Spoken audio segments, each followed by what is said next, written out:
universally called by the Arabs on the Arab Peninsula as Hindi, because they seem to be coming from a distinctive civilization and a distinctive civilizational space called Hind.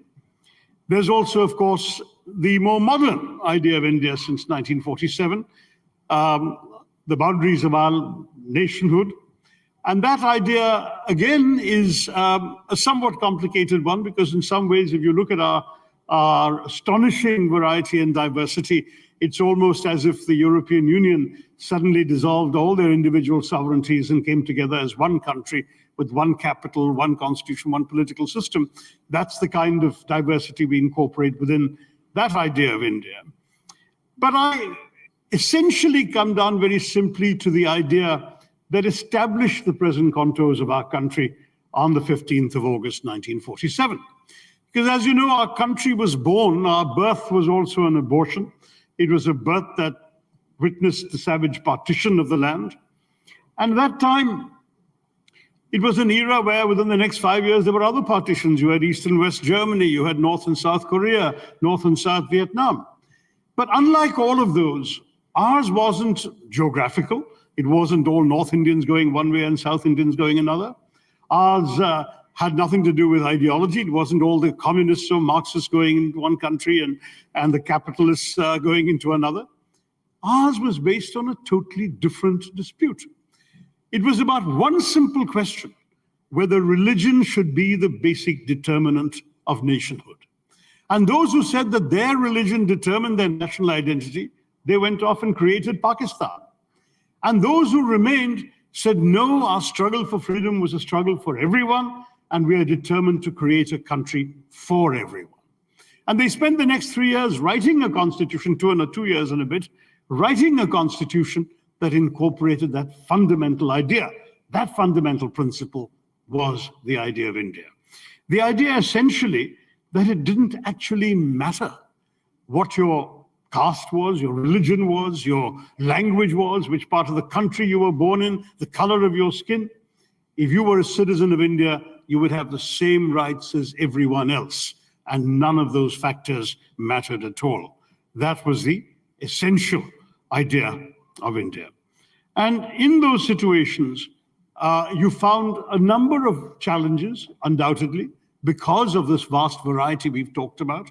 Pakistan had just been created as a country for India's Muslims, and the question was asked whether Muslims in India should have a different sort of place. In fact, in the Constituent Assembly, somebody stood up and said, well, now that the Muslims have got their own state, shouldn't we declare India as a Hindu state? And it was overwhelmingly rejected by the Constituent Assembly, because the far-seeing leaders of our country came down firmly on the idea that everyone was Indian, everyone who laid claim to our citizenship by virtue of birth and upbringing and belonging, they had the same rights as everyone else. And if one really needed to just look at two examples of how this played out, I would just go to 1971. I was in high school at the time, but it's come back over and over again as I look back on that war, when the Pakistani generals were foolish enough to proclaim a jihad against the Hindu unbeliever,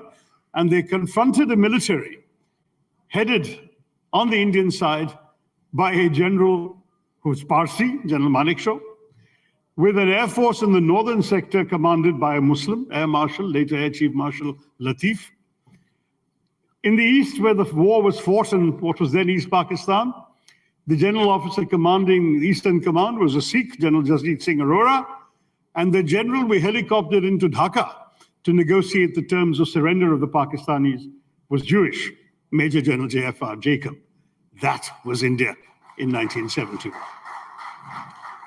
And I've been to that tiny island in Diu, where there is a memorial to the only ship we lost in the 71 war, INS Kukri, that sank with all hands on board. Captain Mullah, in command of the ship, went down with the others. And you read the names of every sailor and Jawan who perished on INS Kukri in this memorial in Diu. And you will see every community in India represented there. You will see every religion, every region of the country. No one has a monopoly on the idea of India. Everyone has shed their blood sacrificed their lives to preserve and protect our India. And it's from there that my idea emerges. It's clearly not the classic idea of nationalism, which came to the world from Europe, where nations were organized around a contiguity of language, ethnicity, and geography, because none of those criteria really apply in India. I mean, our perfect geography of Bharatvarsh, the Himalayas and the sea, was hacked by the partition of 1947. Languages, well, we have, 23 currently recognized in the Constitution, in addition to English. We have 35 spoken by more than 1 million people each, if you ask the ethno-linguists.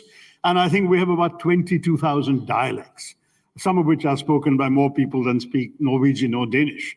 So where does language give us a national identity? And as for ethnicity, our ethnicities are also diverse. And strictly speaking, there are Indians who have ethnically more in common with so-called foreigners than they have with each other. So an Indian Punjabi or Bengali is ethnically more kin to a Pakistani or a Bangladeshi than he is to a Poonawala or a Bangalorean. So ultimately, none of these classic features gives us our nationhood, and surely not religion either, since we are home to every religion known to man, with the possible exception of Shintoism, and every kind of way of reaching out one's hands to God is prevalent in India. So what it is instead is indeed the nationalism of this idea. The idea, if I can sort of turn Peter Pan around on his head, of an ever land. A land that is emerging from this ancient civilization, that is united in a common geography, what remains to us after 47, and that is above all sustained by pluralist democracy. Ours is what I've called in my book, The Battle of Belonging, a civic nationalism. That is a nationalism anchored not in timeless verities that come to you from birth of your identity, your religious identity, your caste, and so on. It's a nationalism anchored in a constitution and in institutions. That is where the idea of India is sustained. And that's a very, very interesting idea, because when you think about the institutions that sustain our democracy, you find that we are able through our democracy to overcome these differences of caste, of creed, of color, of culture, of consonant, of conviction, of custom and costume, and still rally around a consensus. And that consensus is around the simple democratic idea that in a large, diverse democracy like ours, you don't really need to agree all the time, so long as you agree on the ground rules of how you will disagree. It seems to me that the reason we were able to preserve our consensus through all these 7.5 decades was that simple idea of India. And with that, therefore, it's a democracy that is sustained by autonomous institutions. It's a democracy that holds up pluralism as its ideal, that sees in our diversity not a sign of weakness, but a sign of our strength and accommodativeness, a democracy based on inclusion. And when you look at the kind of changes that have taken place in the last 75 years through this democracy, one can only marvel. I mean, look at the social changes for 3,000 years. Could anyone in Aryavrat have imagined a Dalit woman ruling over the Indo-Gangetic plain? And yet we've seen Mayawati be 3 times elected as Chief Minister of Uttar Pradesh. In economics, we came to power with the economics of nationalism, where we felt that since the East India Company had come to trade but stayed on to rule, we had to be suspicious of every foreigner with a briefcase. And we cut India off from the global capitalist system, the global economy, and tried to grow through protectionism, giving us what the minister reminded us was called the Hindu rate of growth. But then we changed, and that transformation, starting in 1991, with Manmohan Singh's famous line that no power on earth can stop an idea whose time has come. Well, the time came for that change, and that change brought us to the kind of revolutionary economic changes we've witnessed for the last generation, the last 30 years. And then, apart from that social and economic change, we have had the political change of a country founded on secularism, inclusion, and diversity, finding itself suddenly ruled by a party that professes Hindutva and has the avowed aim of converting India into a Hindu Rashtra. So given all of that, in any other country, these kind of dramatic transformations might have resulted in a revolution. But the reason we've done these transformations without revolution and have been evolving towards interesting manifestations of all of these, all contested, all debated, but all happening through the ballot box, is because of the democratic consensus I described to you. And that's why it is so absolutely vital for us. When we speak about the question that Mrs. Irani answered through economic points, which I don't think any of us would disagree with any of the economic points she raised, it still avoids the central question of the toxin of hatred for minorities in general and one minority in particular that has been injected into our national discourse. The government may not have officially done it, but it's condoned all those who, in the name of the ruling forces of our country, have othered a significant portion of our population. And that exclusion is actually in many ways profoundly anti-Hindu. The minister quoted Swami Vivekananda. Well, I've been a Vivekananda bhakt since my college days. And having read everything he said, all his addresses and speeches, I can tell you that his idea of Hinduism was very different from that of the advocates of Hindutva. Because he said that he was proud to speak of a religion that gave the world not just tolerance, but acceptance. Something I read as a child that stayed with me ever since. Because when you think about it, we're all taught in school that tolerance is a virtue, a tolerant king is a good guy. But when you really think about it, tolerance is a very patronizing idea. The tolerant king is really saying, look, I have the truth, you are in error, but I will magnanimously indulge you in your right to be wrong. That's not good enough. But what Swami Vivekananda said is Hinduism is not just that. Hinduism teaches acceptance. And acceptance means, I believe I have the truth. You believe you have the truth. I will respect your truth. Please respect my truth. And to my mind, that was the single most profound way of actually incorporating and embracing the kind of acceptance of difference that makes it possible for Indians and for Hindus in general, at least in the past, to live peacefully and with mutual respect with people of other faiths and religions. Sadly, that is what is being challenged today. I have no quarrel with the development and economic arguments the minister made. Those are all very well. I think that we want to see our country growing in terms of both the hardware of development and the software of it. The hardware being, of course, the infrastructure, the roads, the ports, the highways, all of which we all welcome. Everyone uses them irrespective of their identity. But also the software of development, which is the human capital that is so precious in transforming any country. And that software of development includes, of course, the right for every human being in our country to be able to have 2 or 3 square meals a day, to have a roof over their head against the sun and the rain, to be able to get a decent job that enables them to support their families with self-respect, to have a healthcare clinic within at least a 5-kilometer walk of their places of residence, and to be able to educate their children and dream of a better life for their children than they themselves have. Let's face it, whatever our government says, there are still a couple of 100 million Indians at the very least, maybe more, who cannot take any of those things for granted. And that's why that challenge still remains of fulfilling that idea of India. An Indian idea in which I hope we will be able to deliver all of those things. Unfortunate regurgitation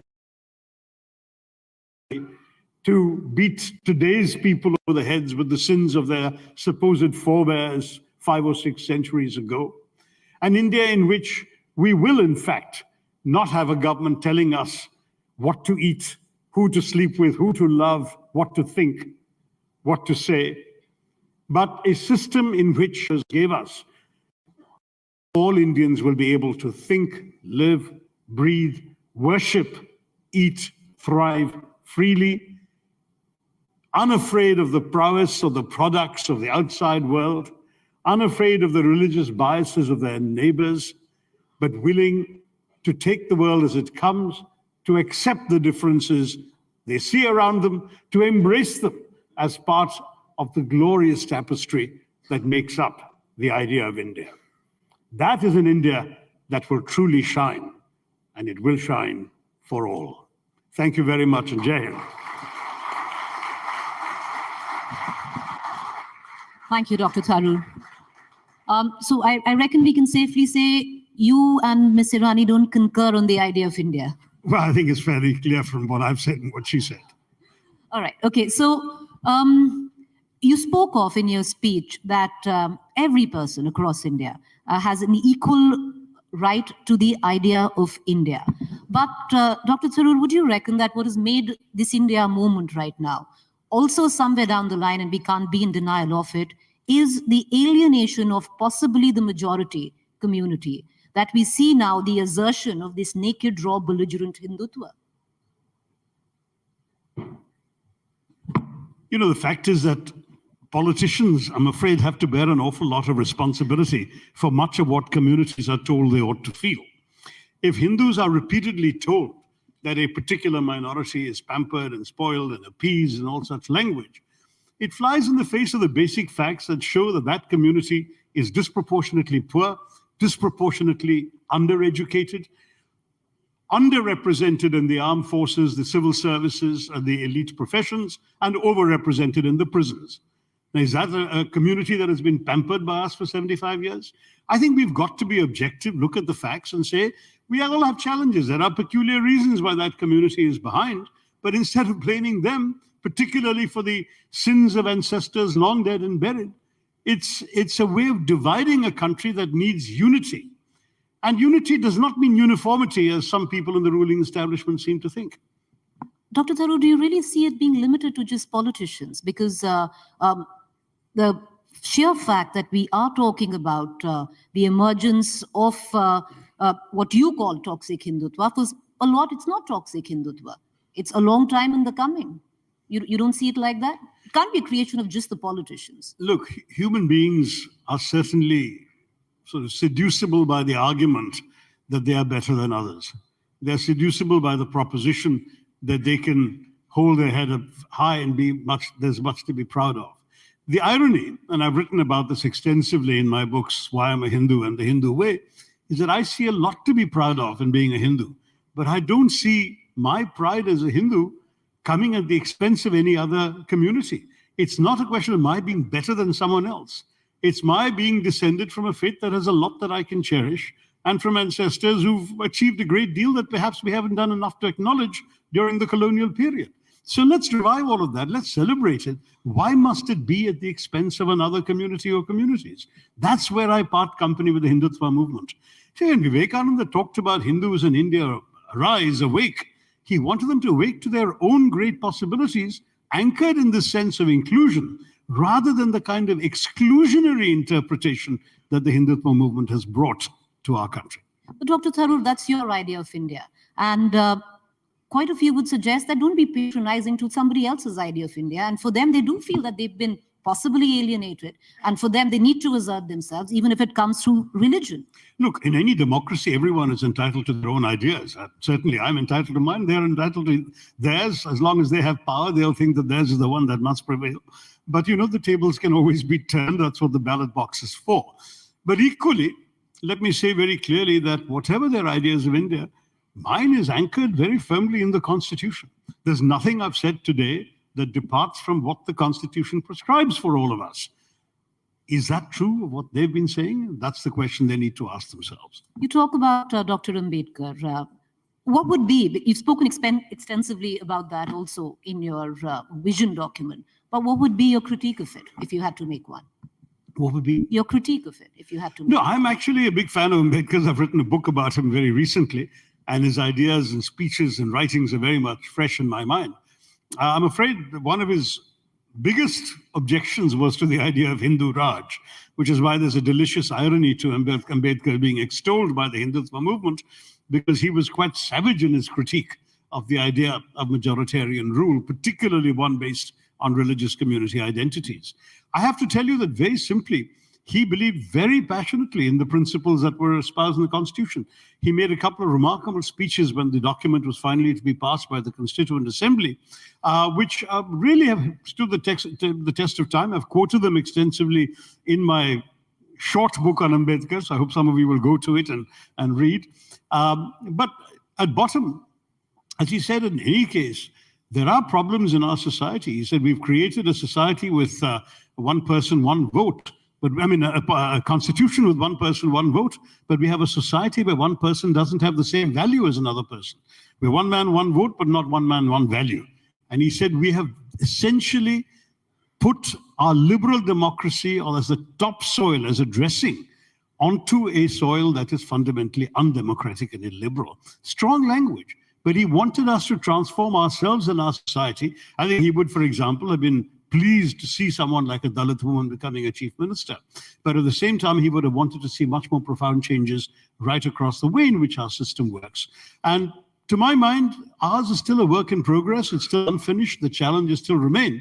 But we've done a lot of good things until, unfortunately, a change has come about in the way in which we are perceiving ourselves and our society, which I think has diminished us in many ways, not only in terms of our politics, but in the eyes of the world. That was unfortunate. Dr. Tharoor, last two questions. I know even you need to head back to Parliament. Yes, I'm already late. So whatever has happened, last questions. The last 15 minutes I've missed.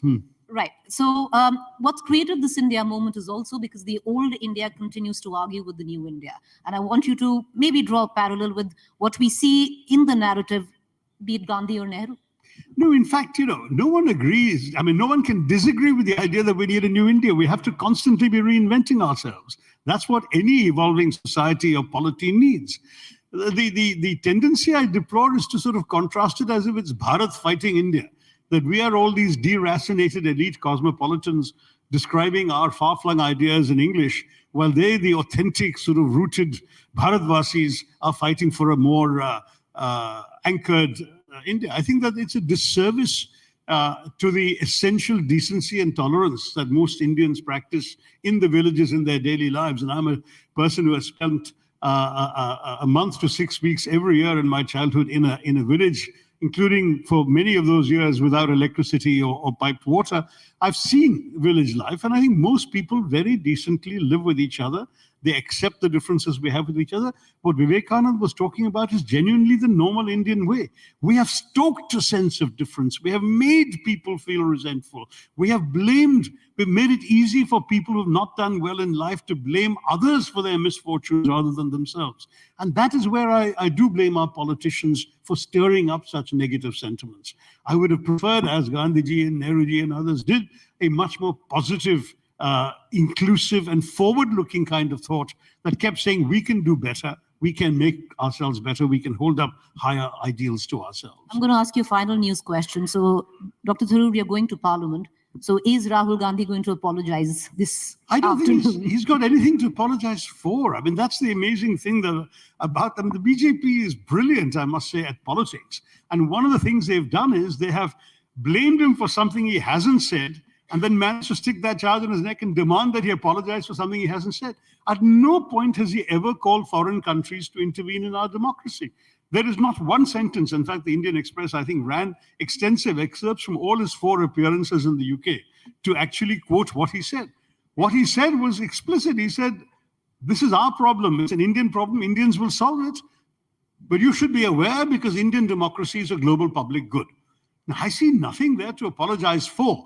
Now, if they want him to apologize for the fact of talking about Indian domestic politics in a foreign country, then the first person to apologize will have to be Prime Minister Modi, who on many foreign visits said that India has been a country where nothing happened for 65 years, where Indians used to feel ashamed to hold their to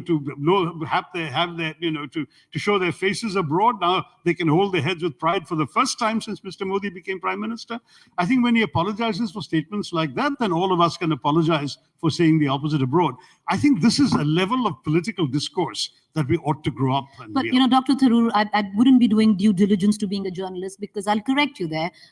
It's Rahul Gandhi, what you quoted right now. He said it later. The first time around, when his first I would reckon the lecture in Cambridge, he did say that he feels sad that democracies like Europe and America are silent on what's going on in India. He did say it, and then came the rebuttal. I don't recall that. I seem to remember him saying you should be aware because this is a global public good. And indeed, asking people to be concerned about your well-being is perhaps arguably something that may be sort of teetering on some sort of wall, but the notion that he actually asked for any intervention from outside, to my mind, is not borne out by any of the evidence that I have read and seen. Could have been avoided, no? Well, I'm not the one who spoke. I mean, all I can tell you is that, to my mind, there is nothing there to apologize for, because there is nothing there that is in any way remotely anti-national. Now, you can say, why do you go there at all? Why do you say any of this? Why can't you talk about something else? Talk about British colonialism. I've done that. Right. I mean, the fact is that everyone in a democracy is entitled to express their views in what they consider the appropriate forums. And I will not decry any individuals. But more important is this genuinely the most important issue confronting Parliament, that we have to paralyze Parliament for a week?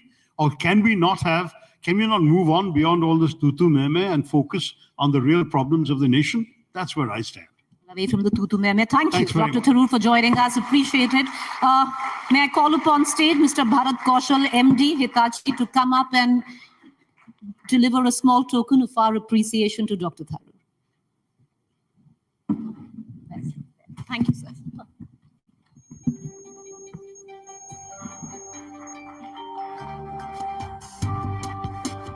A warm round of applause for Dr. Tharoor. Even he makes his way back to the Parliament. Thank you, sir. Appreciate it. Thank you.